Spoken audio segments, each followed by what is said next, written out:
বিসমিল্লাহির রহমানির রহিম। পরম করুণাময় অসীম দয়ালু আল্লাহ তাআলা নামে শুরু করছি। আমাদের আজকের পড়া হলো সূরাতুল বাকারা 253 নং আয়াত থেকে।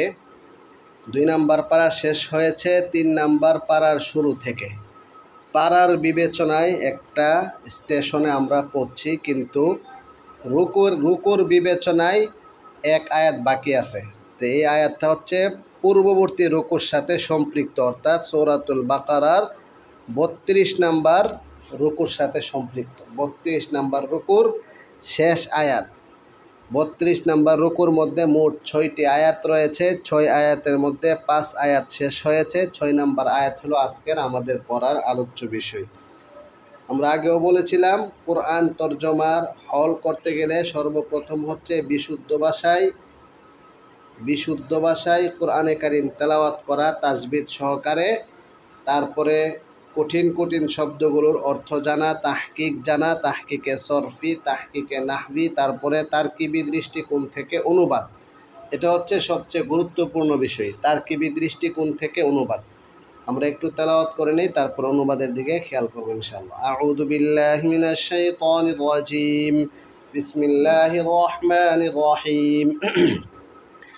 তিলকার রুসুলু ফাদ্দালনা বা'দাহুম আলা বা'দ মিনহুম মান কাল্লামা আল্লাহু ওয়া রাফা'a বা'দাহুম দারাজাত وآتينا عيسى ابن مريم البينات وأيدناه بروح القدس ولو شاء الله ما اقتتل الذين من بعدهم من بعد ما جاءتهم البينات ولكن اختلفوا فمنهم من آمن ومنهم من كفر ولو شاء الله ما اقتتلوا ولكن الله يفعل ما يريد। অনুবাদ খেয়াল করো। তিলকার রুসুলু, ওই সমস্ত রাসূলগণ যাদেরকে আল্লাহ তাআলা প্রেরণ করেছেন, রাসূলগণ ফাদ্দালনা বা'দাহুম আলা বা'দ। ফাদ্দালনা জমা মুতাকাল্লিমের সিগা, ফাদ্দালা ইউফাদ্দিলু তাফদীলান, শ্রেষ্ঠত্ব প্রদান করা। তাহলে ফাদ্দালনা বা'দাহুম আলা বা'দ, আমরা তাদের কতকের উপর শ্রেষ্ঠত্ব দান করিলাম। এটা হচ্ছে আক্ষরিক অনুবাদ। এক্ষেত্রে স্বাভাবিক নীতি হচ্ছে যে আল্লাহ পাক রব্বুল আলামিন কোরআনে কারিমে আল্লাহ তাআলার ক্ষেত্রে অনেক সময় জমা ব্যবহার করেছেন, বহুবচন ব্যবহার করেছেন, আবার কোথাও একবচন ব্যবহার করেছেন। যেখানে একবচন ব্যবহার করেছেন সেখানে তো কোনো প্রশ্নই নাই। যেখানে বহুবচন ব্যবহার করেছেন সেখানে তো বাহ্যিক দৃষ্টিতে মনে হচ্ছে যে আল্লাহ তো একজন, তাহলে বহুবচন কেন ব্যবহার করলেন? এই প্রশ্নের অনেকগুলো জবাবের মধ্যে গুরুত্বপূর্ণ প্রধান একটি জবাব হলো যে আরবি গ্রামার অনুপাতে, অলঙ্কার শাস্ত্র অনুপাতে, ইলমুল বালাগাতের আলোকে জমা ব্যবহার করাটা এটা আরবদের সম্মানার্থে জমা ব্যবহার করা হয়ে থাকে। কাইফা হালুকুম, শায়েখ আপনি কেমন আছেন? এই যে এখানে সম্মান প্রদর্শনের জন্য একজন ব্যক্তিকে হালুকুম বলা হচ্ছে, জমা ব্যবহার করা হচ্ছে। তো সেই দৃষ্টিকোণ থেকে আল্লাহ পাক রব্বুল আলামিন অনেক ক্ষেত্রে জমা ব্যবহার করেছেন, অতএব কোনো প্রশ্ন নাই। অনুবাদের ক্ষেত্রে জমা উল্লেখ করা যেতে পারে, ওয়াহেদ উল্লেখ করা যেতে পারে। বাংলা গ্রামারের মধ্যে যেহেতু এই জমাটা সম্মানার্থে ব্যবহার করার কোনো রীতি নাই, সেই হিসাবে এক বছরের অনুবাদ করাটাই যুক্তিসঙ্গত। অতএব আমরা অনুবাদ করব, রাসূলগণ যাদেরকে আমি শ্রেষ্ঠত্ব দান করেছি একজনের উপর আরেকজনকে। মিনহুম, তাদের মধ্য থেকে কতক নবী এমন আছেন, মান কাল্লামাল্লাহ, যাদের সাথে আল্লাহ তাআলা কথা বলেছেন। তার একজনের সাথে আল্লাহ তাআলা কথা বলেছেন, আরেকজনের সাথে কথা বলেন নাই, তাহলে ওনাকে শ্রেষ্ঠত্ব দান করেছেন, বিশেষ বিশেষ ক্ষেত্রে শ্রেষ্ঠত্ব দান করেছেন। এটা আল্লাহ পাক রব্বুল আলামিনের ইচ্ছা। ওয়া রাফা'a বা'দাহুম দারাজাত, এবং তাদের কতককে অনেক মর্যাদায় সমুন্নত করেছেন। দারাজাত, অনেক মর্যাদায় সমুন্নত করেছেন। وآتينا عيسى ابن مريم البينات وأيدناه بروح القدس। আর আমি ঈসা ইবনে মারইয়ামকে সুস্পষ্ট প্রমাণাদি দান করেছি, সুস্পষ্ট নিদর্শনাবলী দান করেছি, অনেক মুজেজা অলৌকিক খরকে আদাত, যা স্বাভাবিকভাবে মস্তিষ্ক কেন্দ্রিক বুদ্ধিপ্রসূত জ্ঞানের আলোকে সাপোর্ট করে না, বুদ্ধি সাপোর্ট করে না, বিজ্ঞান সাপোর্ট করে না। অলৌকিক কিছু ঘটনা, অলৌকিক কিছু নিয়ামত আমি দান করেছি। ওয়া আইয়াদনাহু বিরূহিল কুদুস, এবং তাকে রূহুল কুদুস দ্বারা শক্তিশালী করেছি। রূহুল কুদুস মানে হচ্ছে জিব্রাইল আলাইহিস সালাম, জিবরিল আলাইহিস সালাম, পবিত্র আত্মা। ولو شاء الله ما اقتتل الذين من بعدهم من بعد ما جاءتهم البينات ولكن اختلفوا فمنهم من آمن ومنهم من كفر ولو شاء الله, আর যদি আল্লাহ তাআলা চাইতেন, মাকতাতালাল্লাযীনা মিন বা'দিহিম মিন বা'দি মা জাআতহুমুল বায়্যিনাত, পরবর্তী লোকদের মধ্যে যাদের কাছে সুস্পষ্ট প্রমাণাদি এসেছে, সেই সুস্পষ্ট প্রমাণাদি পাওয়ার পরেও তারা বাকবিতণ্ডায়, যুদ্ধ বিগ্রহে লিপ্ত হতো না। ওয়ালাকিন, কিন্তু ইখতালাফু, তারা মতবিরোধে লিপ্ত হয়েছে। ফামিনহুম মান আমান ওয়া মিনহুম মান কাফার, তাদের মধ্য থেকে কতক ঈমান এনেছে, ওয়ামিনহুম, এবং তাদের মধ্য থেকে মান কাফারা, কতকে কুফরি করেছে, অস্বীকার করেছে। ওয়ালাউ শা আল্লাহু মাকতাতালু, যদি আল্লাহ তাআলা চাইতেন তাহলে তারা যুদ্ধ বিগ্রহে, আত্মকলহে লিপ্ত হতো না। ওয়ালাকিন্নাল্লাহা ইয়াফআলু মা ইউরিদ, কিন্তু আল্লাহ পাক রব্বুল আলামিন যা চান তাই সংগঠিত হয়। এই হচ্ছে শাব্দিক অনুবাদ, সরল অনুবাদ, তারকিবী দৃষ্টিকোণ থেকে অনুবাদ। এখানে অনেকগুলো প্রশ্ন জাগতে পারে, সেগুলো আমরা বিগত দর্সে আলোচনা করেছি বিধায় এখানে আর রিপ্লাই করলাম না। তারপরে আল্লাহ পাক রব্বুল আলামিন 33 নম্বর রুকুতে, আমরা আগেও বলেছিলাম সূরা মানে হচ্ছে বিমানজিলাতিল বাব, অধ্যায়, অধ্যায় অথবা বিমানজিলাতিল কিতাব, আর রুকু মানে হচ্ছে কি পরিচ্ছেদ, আর রুকুর মাঝখানে দুইটা আলোচনা থাকলে সেটা হচ্ছে কি অনুচ্ছেদ। তো আল্লাহ পাক রব্বুল আলামিন এই রুকুর মধ্যে একটি আয়াত রয়েছে, যে আয়াতটিকে পরিভাষায় বলা হয় আয়াতুল কুরসি। সকল মুফাসসিরিন কেরাম একমত যে কোরআনে কারিমের সবচেয়ে শ্রেষ্ঠ, মর্যাদাপূর্ণ এবং একত্ববাদ সম্বলিত সবচেয়ে গুরুত্বপূর্ণ, ফজিলতপূর্ণ আয়াত হলো আয়াতুল কুরসি। এই আয়াতুল কুরসি যে ব্যক্তি ফরজ নামাজের পরে পাঠ করবে, তার জান্নাতে যাওয়ার জন্য বাধা শুধু মৃত্যু। মৃত্যু হয়ে গেলে সে সোজা জান্নাতে প্রবেশ করবে। তো এই যে ফজিলতগুলা থাকে, যে এই আমলটা করলে এই প্রতিদান দেওয়া হবে, আয়াতুল কুরসি পাঠ করলে তাকে জান্নাত দেওয়া হবে, এর মানে কি? এই আয়াতুল কুরসি, এখন কেউ আয়াতুল কুরসি পাঠ করে কিন্তু হজ পালন করে না, কোরবানি দেয় না, জাকাত দেয় না, অন্য অন্য বিধান, পর্দা লঙ্ঘন করে, সুদ খায়, ঘুষের সাথে লিপ্ত, তাহলে কি এই আয়াতের ফজিলত পাবে কিনা? এই আয়াতের প্রয়োগ ক্ষেত্রে সে হবে কিনা? এক্ষেত্রে লক্ষণীয় বিষয় হচ্ছে, যখন বলা হলো যে আয়াতুল কুরসি যে ব্যক্তি পাঠ করবে, এখন আয়াতুল কুরসির দাবি অনুপাতে, তাকাজা অনুপাতে যদি সে জীবন পরিচালনা না করে, তাহলে তো এই ফজিলত পাওয়ার প্রশ্ন আসে না। এই জন্য আয়াতুল কুরসি তার যেই দাবি, তার যেই তাকাজা আছে, সেই তাকাজা দাবি অনুপাতে যদি সে জীবন পরিচালনা করে, তাহলে যে সে সোজা জান্নাতে চলে যাবে, এখানে কোনো প্রশ্নই নাই।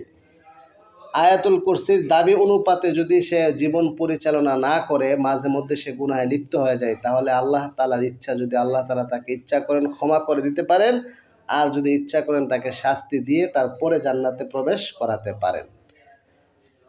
এই রুকুতে আল্লাহ পাক রব্বুল আলামিন দান করার কথা বলেছেন, তারপরে আল্লাহ তাআলার কিছু বৈশিষ্ট্য উল্লেখ করেছেন। 3 নম্বরে দিন গ্রহণে জবরদস্তি নাই, জোর জবরদস্তি নাই, বাধ্যবাধকতা নাই, তাগুতকে অস্বীকার করার কথা বলেছেন, তাওহীদের মূল ভিত্তি রুকুনের কথা বলেছেন, ইমানদারদের অভিভাবককে এবং কাফেরের অভিভাবককে, এই বিষয়গুলো আলোচনা করেছেন। يا أيها الذين آمنوا أنفقوا مما رزقناكم من قبل أن يأتي يوم لا بيع فيه ولا خلة ولا شفاعة والكافرون هم الظالمون يا أيها الذين آمنوا هي إيمان درغن أنفقوا তোমরা খরচ করো মিম্মা রাযাকনাকুম আমি তোমাদেরকে যে রিজিক দান করেছি সেটা থেকে তোমরা খরচ করো মিন ক্বাবলি আন ইয়াতিয়া ইয়াউমুন সেই দিন আসার পূর্বেই লা বাইউন ফিহি যেই দিন কোনো বেচা কেনা থাকবে না ওয়ালা খুল্লাতুন কোনো বন্ধুত্ব কাজে আসবে না ওয়ালা শাফাআতুন কোনো সুপারিশ কাজে আসবে না ওয়াল কাফিরুনা হুমুজ যালিমুন যারা কাফের তারা নিজেদের উপর অত্যাচারকারী জুলুমকারী আল্লাহু লা ইলাহা ইল্লা হুয়াল হাইয়ুল কাইয়্যুম লা তাখুযুহু সিনাতুন ওয়ালা নাওম আল্লাহু লা ইলাহা ইল্লাহু আল্লাহ তিনি তো সেই সত্তা লা ইলাহা ইল্লাহু যিনি ছাড়া কোনো ইলাহ নাই যিনি ছাড়া কোনো মাবুদ নাই ইবাদতের যোগ্য উপাসনার যোগ্য কেউ নেই একমাত্র তিনিই হচ্ছে একক ইলাহ আল হাইয়ুল কাইয়্যুম আল্লাহ তাআলার একটি বৈশিষ্ট্য হলো আল হাইয়্যু তিনি চিরঞ্জীব আল কাইয়্যুম সৃষ্টি জগতের সব কিছু নিয়ন্ত্রক কাইয়্যুম মানে কি নিয়ন্ত্রক আর হাইয়ুন মানে চিরঞ্জীব লা তাখুযুহু সিনাতুন ওয়ালা নাওম যে আল্লাহ পাক রব্বুল আলামিনকে সিনাতুন মানে হচ্ছে ঝিমানো নিদ্রা নিদ্রা ভাব ঝিমানো ওয়ালা নাওমুন এবং ঘুম তো নিদ্রা এবং ঝিমানো এগুলো আল্লাহ তাআলাকে স্পর্শ করে না লাহু মা ফিস সামাওয়াতি ওয়া মা ফিল আরদ নবমণ্ডল ভূমণ্ডলে যা কিছু আছে আসমান জমিনে যা কিছু আছে আকাশে যা কিছু আছে জমিনে যা কিছু আছে সব কিছুর মালিক একচ্ছত্র মালিক হলেন তিনি মান যাল্লাযী ইয়াশফাউ ইনদাহু ইল্লা বিইذনি কে আছে তিনি ছাড়া তার অনুমতি ছাড়া আল্লাহ তাআলার কাছে সুপারিশ করবে এমন কেউ আছে কি নাই ইয়ালামু মা বাইনা আইদিহিম ওয়া মা খালফাহুম তাদের সম্মুখে তাদের পিছনে যা কিছু আছে সব কিছু তিনি জানেন ওয়ালা ইউহিতুনা বিশাইইম মিন ইলমিহি ইল্লা বিমা শাআ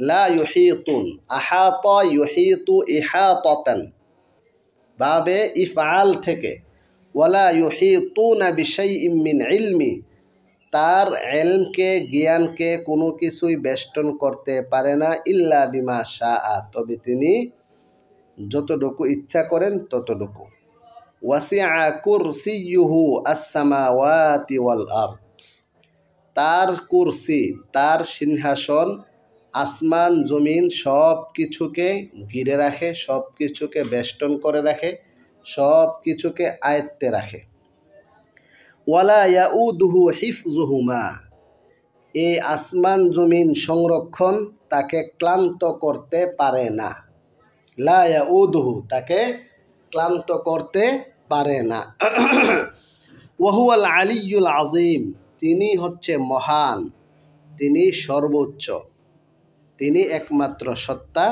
যিনি সব কিছুর ঊর্ধ্বে এই হচ্ছে আয়াতুল কুরসি এখানে অনেকগুলো বিষয় ধরো এই যে কুরসি বলা হচ্ছে কুরসিয়ুন এর স্বাভাবিক অনুবাদ তো আমরা জানি কুরসি মানে হচ্ছে সিংহাসন কুরসি মানে হচ্ছে চেয়ার হ্যাঁ এই বিষয়টা আমরা জেনে থাকি এখানে কুরসি এটা একটা পরিভাষা মুফাসসিরিনে কেরাম এই আয়াতের ব্যাখ্যা করতে গিয়ে দুইভাবে ব্যাখ্যা করেছেন অনেকে কুরসি দ্বারা স্বাভাবিক আল্লাহ তাআলার সিংহাসনই উদ্দেশ্য নিয়েছেন আবার অনেকে কুরসি দ্বারা এখানে ক্ষমতা উদ্দেশ্য নিয়েছেন স্বাভাবিকভাবে আমরা যদি প্রথম ব্যাখ্যাটি ধরি যে কুরসি হচ্ছে আল্লাহ পাক রব্বুল আলামিনের সিংহাসন কুরসি আরেকটি হচ্ছে আরশ কুরসি আহলুস সুন্নাহ ওয়াল জামাআতের আকীদা হলো আযমুল মাখলুকাত আরশুর রহমান, সৃষ্টি জগতের সবচেয়ে বড় যে বস্তুটি আছে সেটা হচ্ছে রহমানের আরশ। তারপরে যেটা বড় সেটা হলো কি? কুরসি। এখানে এই বিষয়টা যদি আমরা বুঝতে চাই, বর্তমান বিজ্ঞানের দেওয়া তথ্যের আলোকে এবং কোরআন সুন্নাহর তথ্যের আলোকে যদি এই বিষয়টা আমরা বুঝতে যাই যে কুরসি আরশ কত বড়, তাহলে আমরা প্রাথমিক কিছু ধারণা নেওয়ার জন্য ভৌগোলিক কিছু বিষয় আমাদেরকে বোঝা দরকার। এখানে যেমন হচ্ছে আসমান, জমিন, হ্যাঁ, আল আরদ মানে হচ্ছে পৃথিবী, জমিন যেখানে আমরা বসবাস করতেছি। আমরা সাধারণত কুলিয়ারচর থেকে ভৈরব গেলে সেখানে দূরত্ব কতটুকু, 1 কিলোমিটার পরে পরে একটা নিদর্শন দেওয়া থাকে যে আর এত কিলোমিটার বাকি আছে।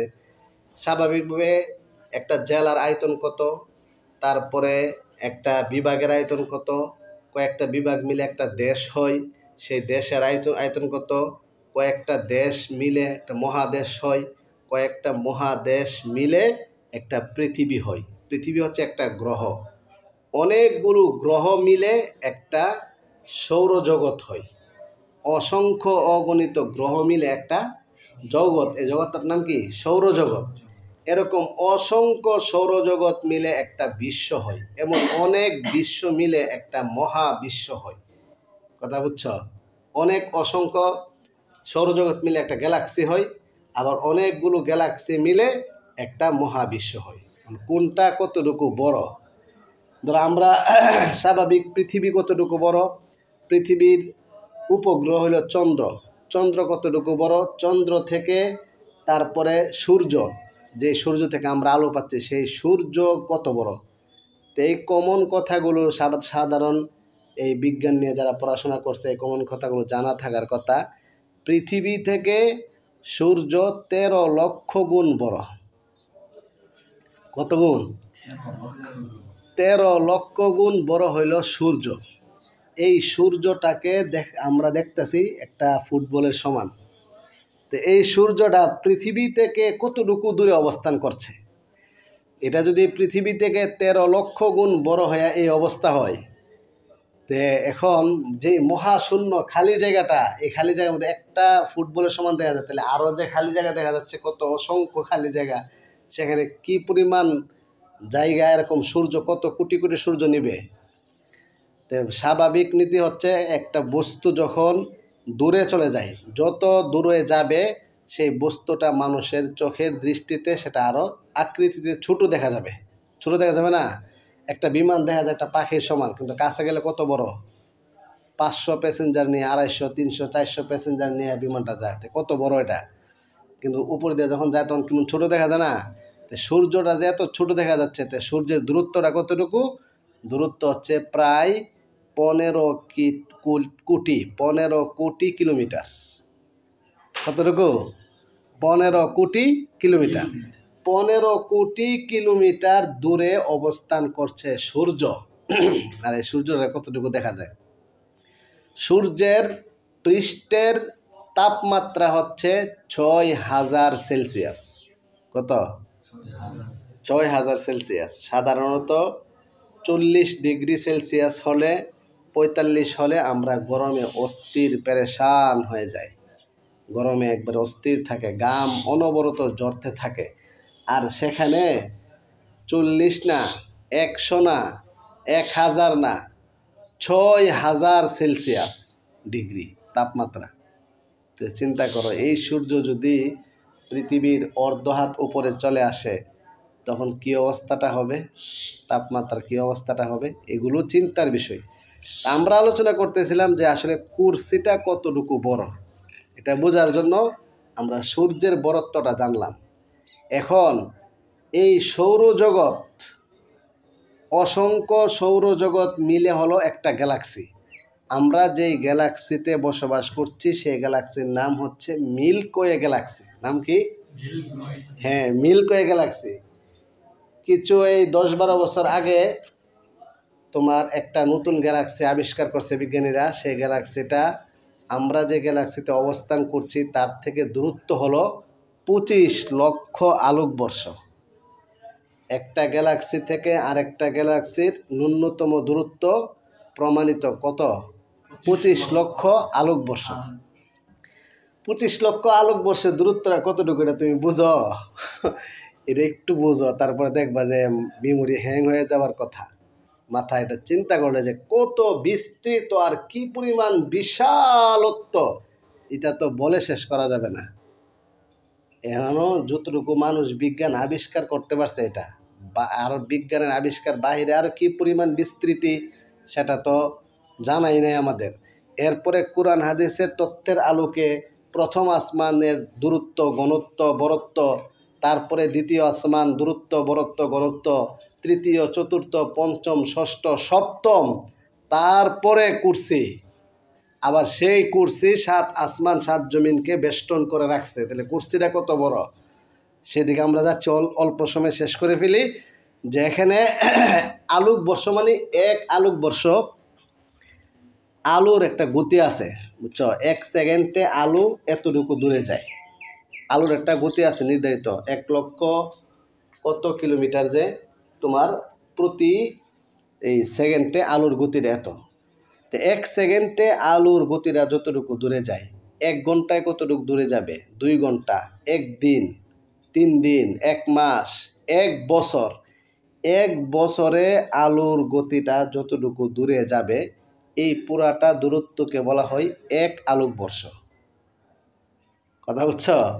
আলোর গতি 1 বছরে যতটুকু দূরে যায়, এটাকে কি বলে? 1 আলোকবর্ষ।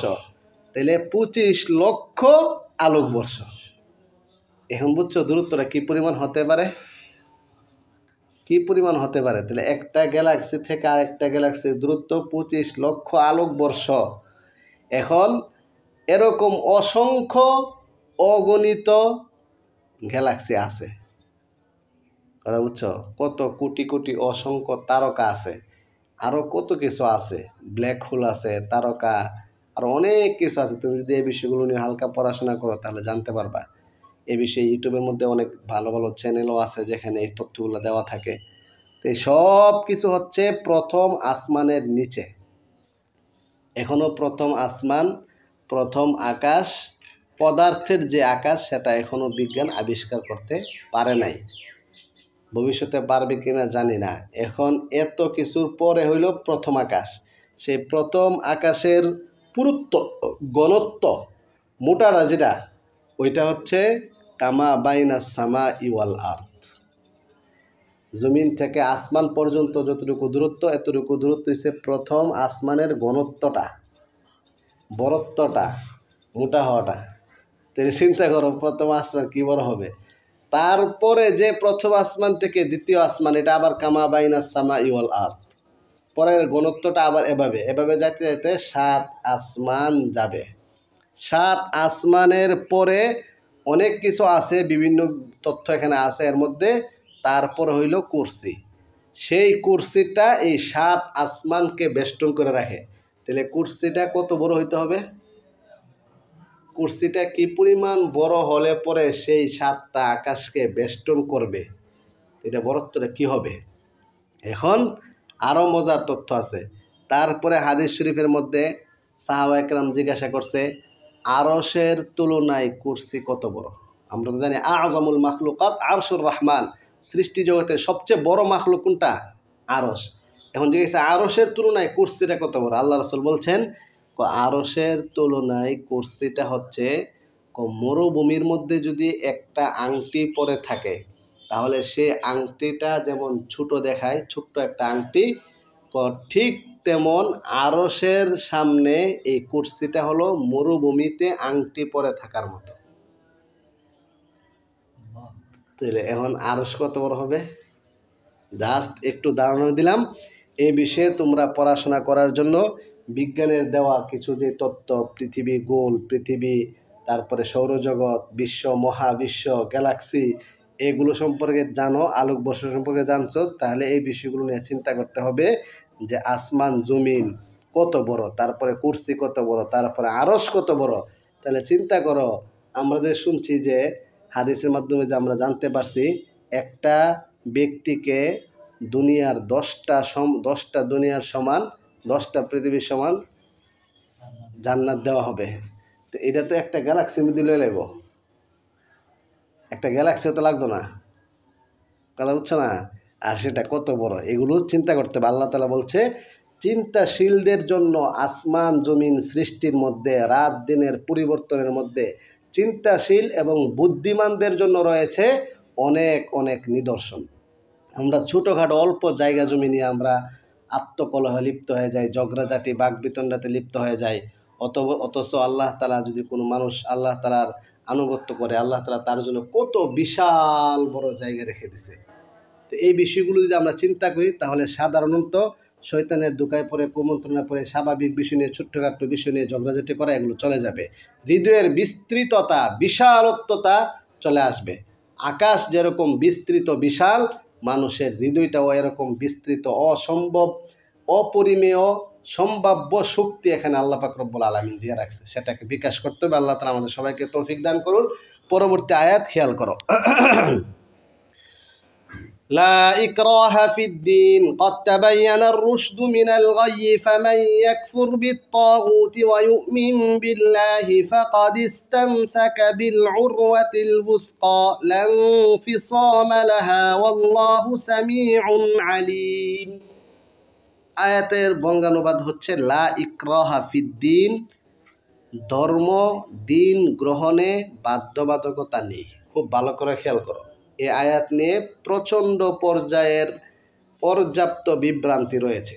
অনেক বড় বড় ইসলামিক স্কলাররাও সে আয়াতের মর্ম উপলব্ধিতে ব্যর্থতা প্রকাশ করেছে, তাদের বিভ্রান্তির শিকার হয়েছে। লা ইকরাহা ফিদ্দিন, দিনের ব্যাপারে কোনো বাড়াবাড়ি নেই, দিন নিয়ে বাড়াবাড়ি করা যাবে না, দিন কাউর উপর চাপিয়ে দেওয়া যাবে না, এই সমস্ত কথা বলে আমরা ধর্ম নিরপেক্ষতা প্রমাণ করতে চাই।